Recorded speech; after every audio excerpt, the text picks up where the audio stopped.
Good morning, good afternoon, or good evening, depending on where you are in the world. And welcome back to the AI Lean Edge podcast, where we help small business owners like you to simplify, automate, and grow without losing your sanity or your authenticity.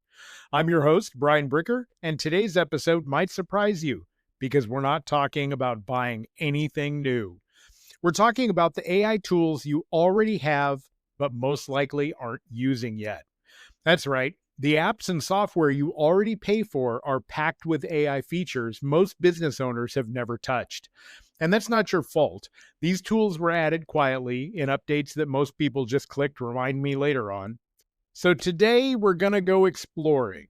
I'm going to show you where your existing tools are already using AI, how to find those hidden features, and how to start saving real time without spending another dime.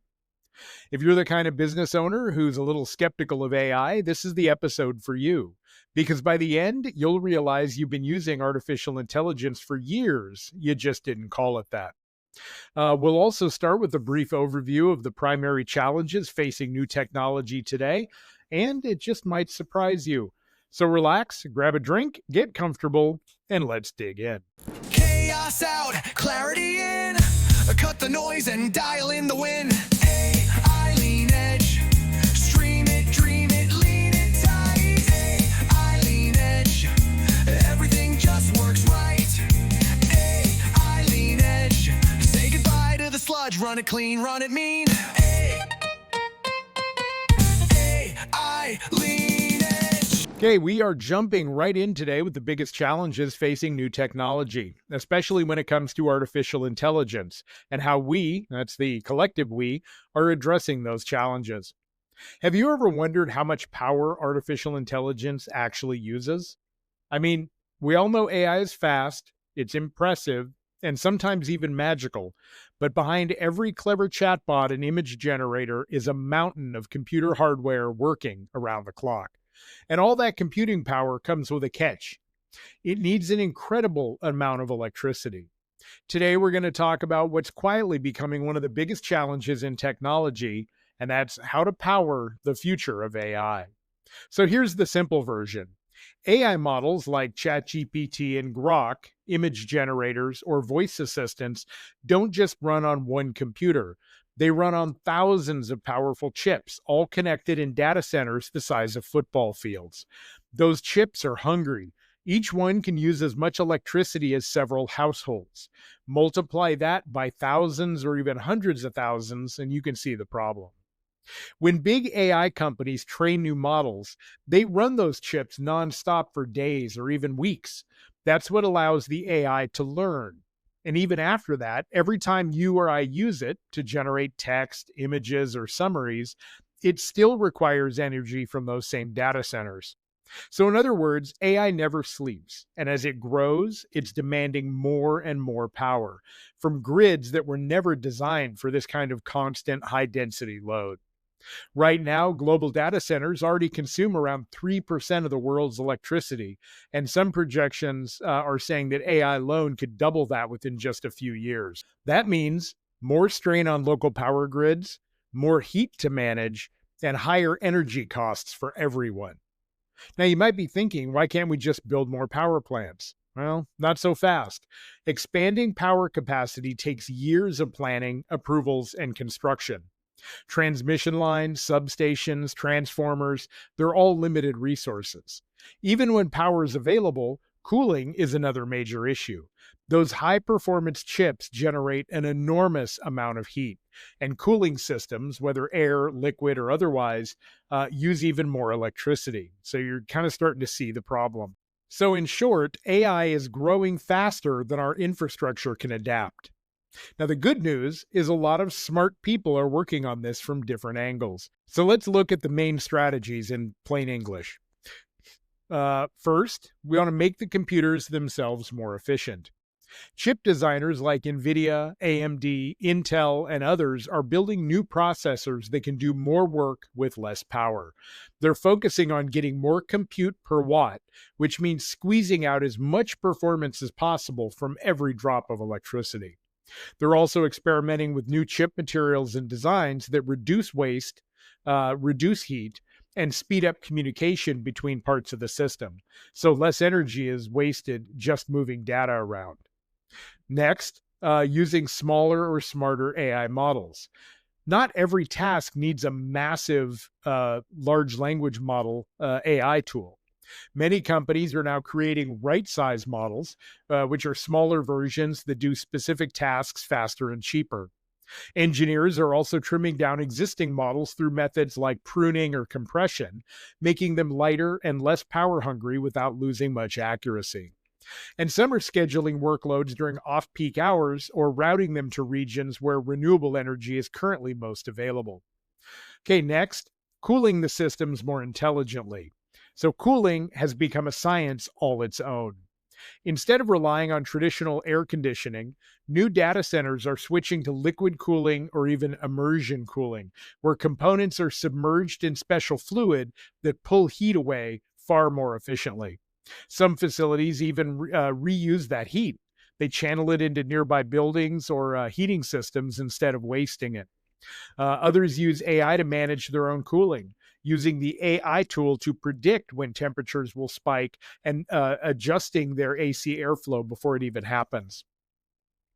So next, the other option is to bring power closer to those data centers. So another major trend is moving data centers closer to the power sources that are available currently.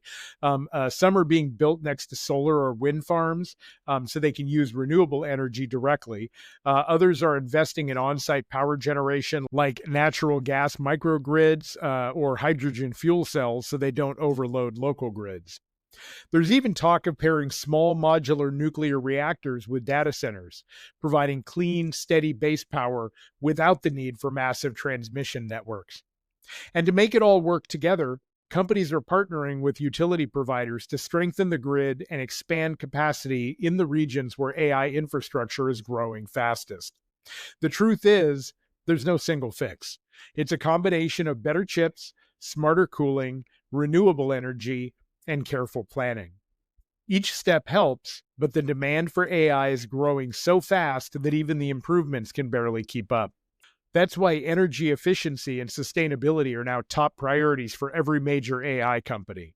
The technology itself isn't just evolving on the software side, it's forcing a complete rethink of how we design, power, and cool the physical systems that run it. So, why should you care? Well, because this challenge will affect everything, from the price of running cloud services to internet speeds to how soon your favorite apps roll out new features. It's also a wake up call that digital doesn't mean free. Every query, every image, every chatbot reply, it all takes energy somewhere. So that doesn't mean AI is bad, far from it. But as we build smarter machines, we also have to build smarter infrastructure, cleaner power, better efficiency, and more thoughtful design. And that's exactly where the next wave of innovation will happen. So, next time you use an AI tool, remember, it's not magic, it's a massive network of machines and energy working together. The question for all of us, engineers, business owners, and citizens, is how we can keep advancing this technology responsibly without breaking the grid that powers it. So keep listening right here to the AI Lean Edge for future updates on these critical topics. We'll keep track of them for you so you can focus your time and energy on improving your business and building relationships with your customers. Speaking of improving your business, let me jump into a story. A few months ago, I was working with a small retail business owner. She told me that she just couldn't get into AI. Said she didn't have the time to learn new tools and didn't want to mess anything up in her systems. Totally understandable. But I asked her to open her laptop. She pulled up her Gmail. I pointed to that little sparkle icon that appears when you're typing an email. She said, "Well, what is that thing?" And I told her, click it and type, "Write a thank you email for a customer referral." And right there, Gmail drafted a professional, warm, perfectly written message in seconds. Her jaw dropped. "I've had that this whole time?" she asked. Yes, she's had it all along. She just never clicked it. That moment right there is exactly what today's episode is about. Whether you're using Microsoft Office, Google Workspace, Canva, or even your phone, you already have AI running in the background. It's quietly analyzing, predicting, suggesting, and summarizing, all to make your life easier. But because it doesn't shout, "Hey, I'm AI," from the screen, we tend to overlook it. Let's start with the most common tools you already use. If you use Gmail or Outlook, you're already sitting on one of the most powerful AI writing assistants in the world. Gmail's Help Me Write feature can craft entire emails for you. Outlook's Copilot can summarize long email threads, identify action items, and even suggest next steps. Here's an example. Let's say you just had a back and forth with a client about scheduling, and the email chain is 12 messages long. Instead of scrolling and rereading, you can literally click one button and see a summary that says, "Client agreed to meet Tuesday at 10, requested agenda in advance." Done. That's not futuristic AI. That's right there in your inbox on your computer right now today. And by the way, this same technology that's summarizing your emails can also help you sound more consistent and professional. You can tell Gmail to make this message sound friendlier, or rewrite this reply to sound confident but concise. The difference it makes in tone and time saved is enormous. If you're a business owner managing dozens of client emails every day, this could save you 20 or 30 minutes before lunch. So the next time you're replying to an email, look for that sparkle icon or help me write prompt. Click it, play with it. You can always hit delete if you don't like it, but chances are you'll start using it daily. Now let's move over to where most of us spend way too much time: writing. Word and Google Docs have become quietly brilliant. Both now use AI to outline, summarize, and edit your content instantly. If you're like most small business owners, writing is one of those tasks. You know what you want to say, but it takes forever to make it sound professional. You write something, delete it, rewrite it again, and by the time it's done, it's lost its natural tone. Sound familiar? Well, now you can just tell your document what you want. Literally. You can say, "Make this paragraph more concise," or "Write a one-paragraph summary of this proposal," or even "Create an outline for a blog post about our new product launch," and it will. One of my clients, a financial consultant, used to spend an hour writing client summaries after every meeting. I showed him how to paste his meeting notes into Word, click Copilot, and ask for a professional summary. It went from an hour to 3 minutes. He told me, "This just gave me my Fridays back." And that's what this podcast has always been about: giving you your time back. All right, let's talk about something that usually scares people: spreadsheets. Excel and Google Sheets have quietly transformed from data tables into full-blown analytics assistants.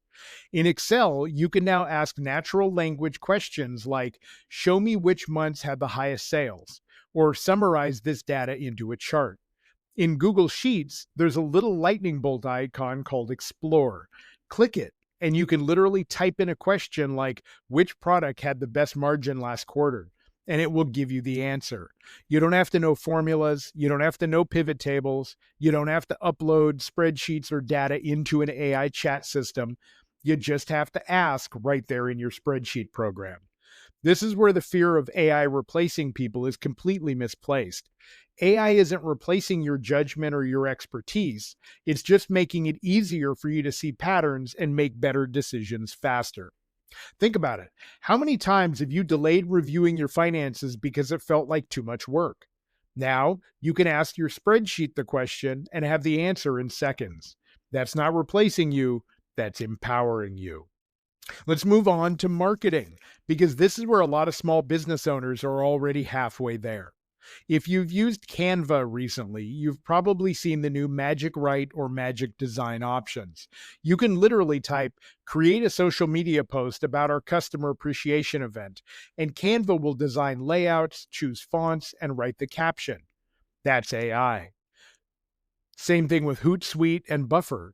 Their analytics dashboards now use AI to tell you what time to post for the best engagement and even recommend caption styles that perform better. One of my clients runs a bakery. She used Canva's Magic Write to draft her Instagram captions for the week, then just tweak them to sound more personal. What used to take her 2 hours on Sunday night now takes 20 minutes. That's the real power here, not automation for the sake of it, but time recovered for the things that actually matter. When AI handles your repetitive marketing tasks, you can focus on connecting with your customers, the part of your business that no algorithm can ever replace. Now, here's the part that surprises most people: your phone. Whether you use an iPhone or Android, your phone is loaded with AI tools that you're not using. Siri and Google Assistant can now summarize text, schedule appointments, take notes, and even remind you of patterns like you usually call this supplier on Thursdays. And those automatic photo enhancements, that's AI too. When your camera brightens faces or removes background clutter, it's using machine learning models to detect what you want to see most clearly. But here's one of my favorite tricks. When you're driving or walking and you get an idea, open your Notes app and dictate it. The AI transcription is now so accurate, you can turn that note into a blog post or podcast outline later. I do this all the time. Half the ideas for AI Lean Edge start as quick voice notes that I dictate into my phone.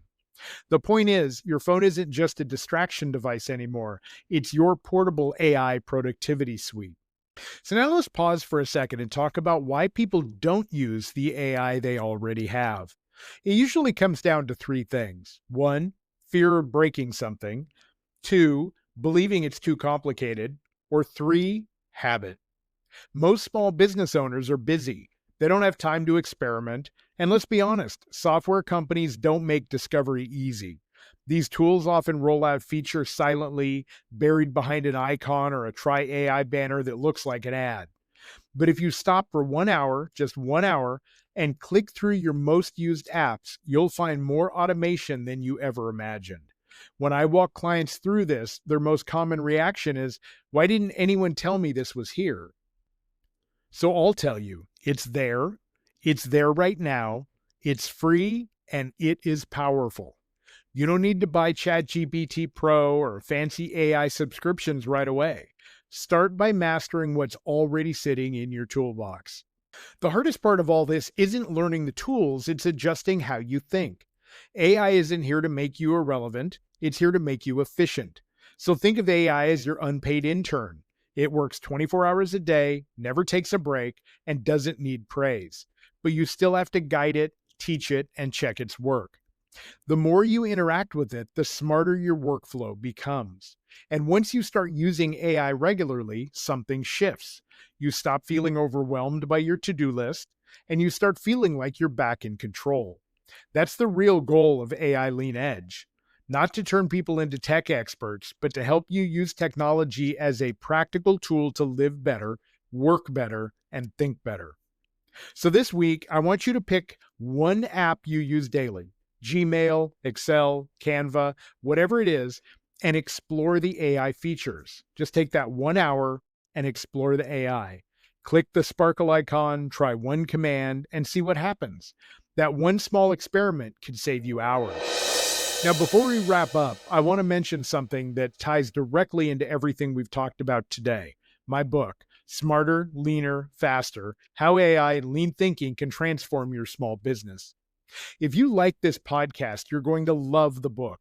It's a complete step-by-step guide to using lean thinking and simple AI tools to make your business more efficient without losing your human touch. I wrote Smarter, Leaner, Faster for people exactly like you: hardworking, curious, and maybe just a little tired of feeling behind the tech curve. In the book, I show you how to take the system you already use, email, spreadsheets, task lists, and build workflows that actually save you time. It's not theory, it's not hype, it's just practical steps that real business owners have used to free up 10, 20, even 30 hours a month. You'll learn how to identify waste, automate low-value tasks, and reclaim your energy for the parts of your business that actually drive results. So if you're ready to get serious about working smarter, pick up Smarter, Leaner, Faster on Amazon or at www.aileansolutions.com. You'll come away with clarity, confidence, and an actual roadmap for applying AI in ways that feel natural and sustainable. All right, friends, that's it for this episode of AI Lean Edge. Remember, you already have everything you need to start using AI today. You just need to look a little closer and be curious enough to click that icon. Because when you start mastering the tools you already own, that's when the real magic happens. You stop feeling overwhelmed and you start feeling empowered. If you enjoy these episodes, please follow, like, comment, and share them with other business owners who are curious about AI but don't know where to start. And as always, you can find more resources, guides, and contact me directly, all at aileansolutions.com. So until next time, stay curious, stay kind, keep finding ways to make your business and your life smarter, leaner, faster, and overall, keep leaning into AI. AI Lean Edge. Stream it, dream it, lean it tight. AI Lean Edge. Everything just works right. AI Lean Edge. Say goodbye to the sludge. Run it clean, run it mean. AI Lean Edge. AI Lean Edge. We live, we pivot, we pledge.